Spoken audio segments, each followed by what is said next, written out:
thank you all for coming out. It's super exciting for us to be here and to show the film in its finished form for the first time to you guys, to you all. It's been a labor of love. We're super excited and so thankful that you're here.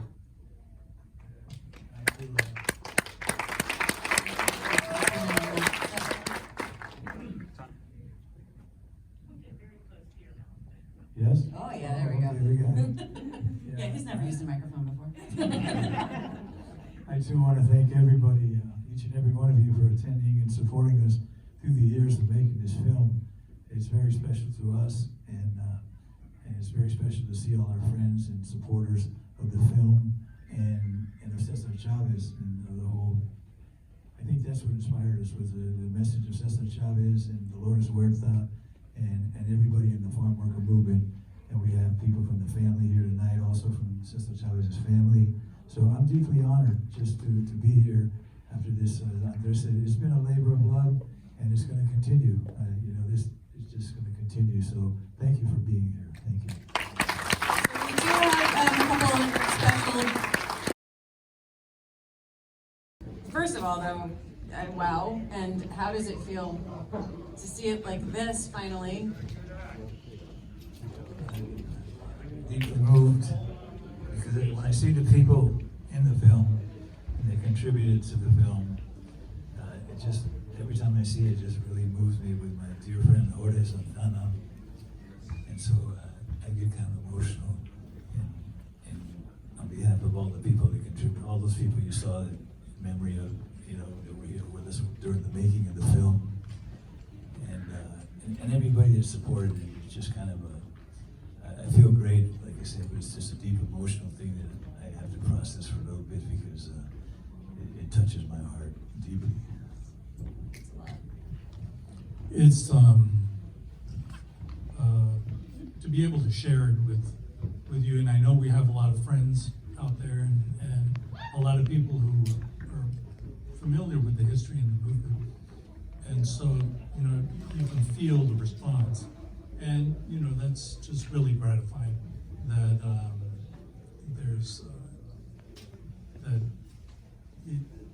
the film has an impact, because that's what it was meant to do, and that's what the art that these artists, these musicians, that's what they accomplished in their work with the union, was to reach people, create an impact, and strengthen the movement. It inspired the making of the film, because when I met all of the Chavez family, it really touched me to how important, their lives are all followed what Cesar's message was. The message of service.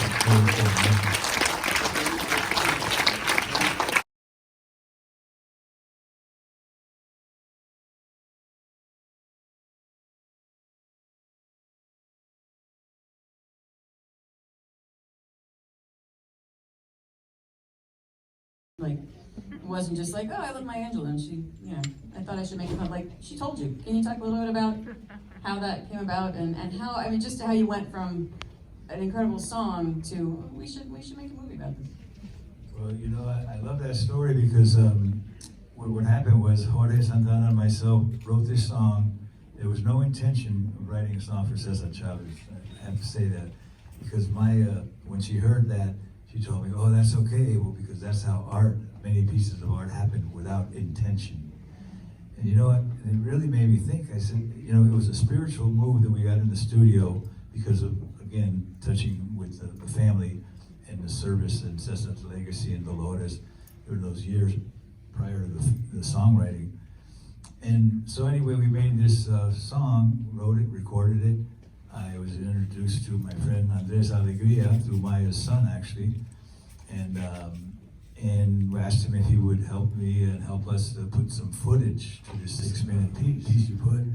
So I sat in the living room with her on the TV screen, and I wasn't watching the film, I was watching Maya, because I admire this lady so much. I'm always in awe, just having been around her when I was many times. And so she's watching the film, and all of a sudden I'm looking at her and I saw this tear rolled down her cheek, and she was rocking to the song and looking at the footage.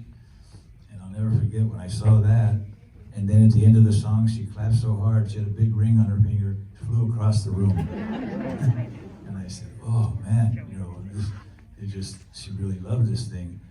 And she got up and she said, so Abel, what are you gonna do with this thing? I said, well, the family liked it. They took it out to educational schools, programs that they go out, and came back and said it really caught the attention of students.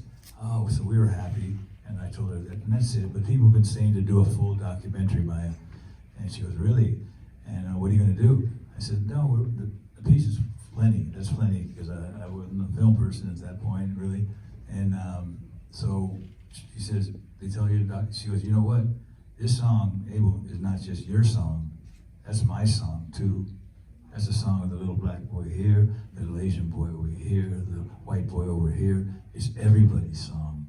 So you're going to do the documentary. And when Maya, you know, the way she speaks with that deep voice, and I love her to death because I, you know, over many years known her. And when she said, you're going to do it, and I promised her, I said, I will, Maya, I'll do what I can. And thank God for having Andres as my partner in it. We collaborated, and that went on our 15-year journey. That was in 2006. Yeah. And how the music has spoken to you over the years, and just how it felt to see it on screen. We'll start at this end.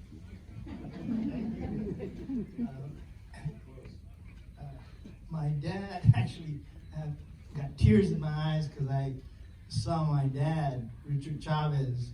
They were speaking about the importance of music. And as a young kid in Delano, I lived those moments when the music is what lifted our spirits, when nothing else would. And I remember, I think it must have been that meeting at Filipino Hall that Luis Valdez mentioned, singing De Colores. That's the first time I had heard it. And it just, a lot of people in the Mexican American and Mexican and Chicano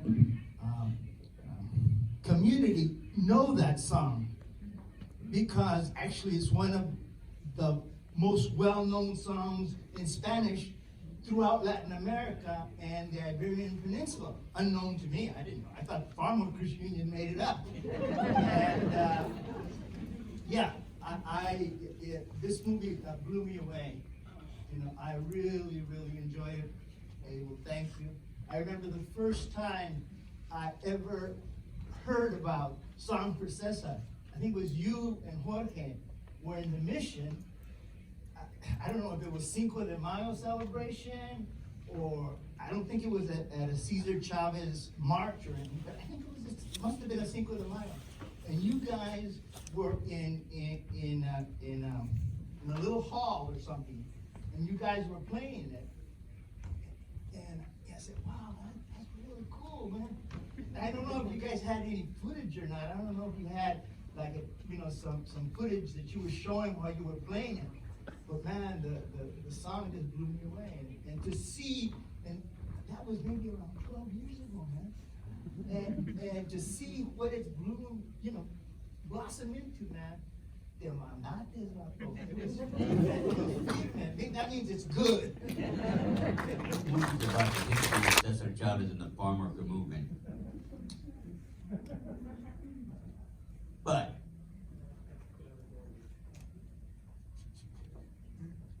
I think it's the air here. But seriously, none of them have captured the arts, the music, and the spirit and the soul of the movement. The thing I take away from that is it's a great production. It has great meaning, but it's also going to be something that everyone can share with their friends, their family, and most of all, their grandchildren and great-grandchildren.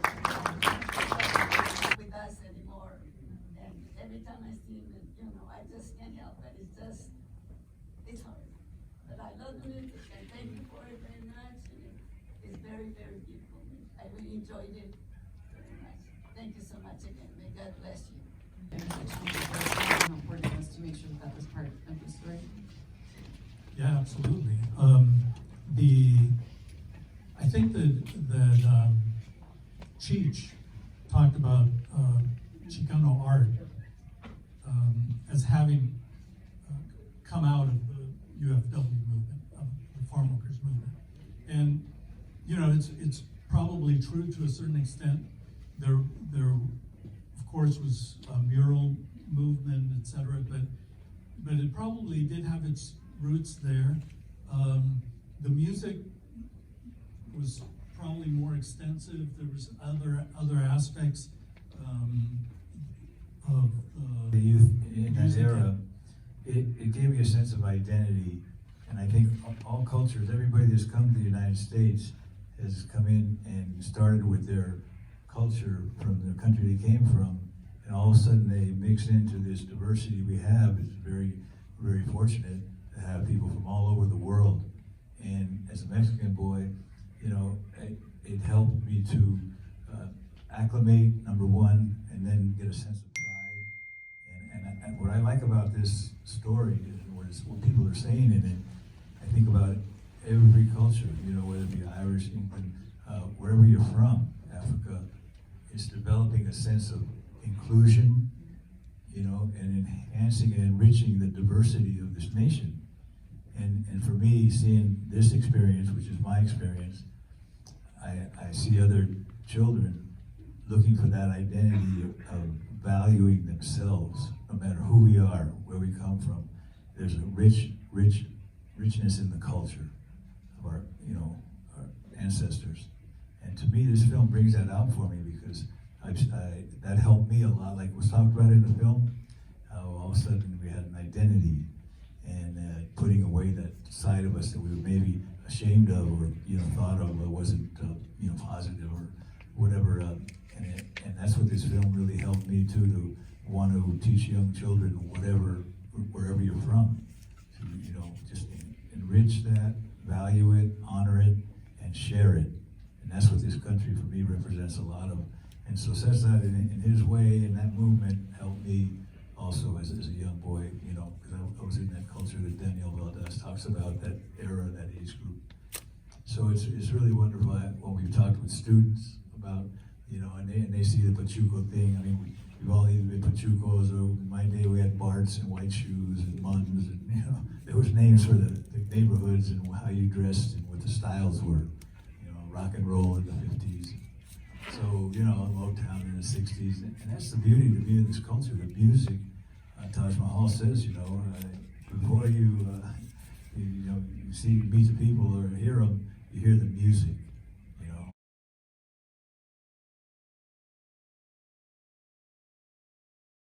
And John Baez said it, you gotta take a risk, right? Well, this country today has a lot of people have backtracked and are afraid to take the risk. I mean, let's just talk about voting. People should be voting.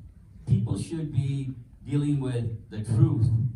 And a lot of the people in this country are dealing still with this big fat lie, right? And hopefully this film inspires one or two little chamaquitos or chamaquitas to stand up and fight for the right causes, and for them to take action, you know, because when I see the film, it's more than just emotional. It motivates me. I want to go play music. I will in a little while, but I'm hoping that the people that see this film, you know, will start to get motivated. We'll start to feel inspired, and we'll understand the message, the power. We, the people, have the power. Let's take it back. This film has to go up and down the Central Valley, and in the barrios in East LA, and in San Jose, and in Oakland, and wherever, man, because a lot of our youngsters, man, are lost. You know, they're killing each other. They don't understand a lot of times what is the oppression that they have to fight. And in the 60s, at least, we had the Chicano movement. I think this film, besides talking to me because of the farm workers movement, it also really talked to me about the Chicano movement, about how that was really necessary for the generation that I grew up with to be able to get out of the barrio, get out of being cholitos or chucos or cholos that they call them now, and do something for the greater good. And if you can get one or two persons that would go on the wrong road with this film, which I think it has the power to do, then man, it's worth it. Because we definitely need it, man, in our communities of color. And probably everywhere. Definitely.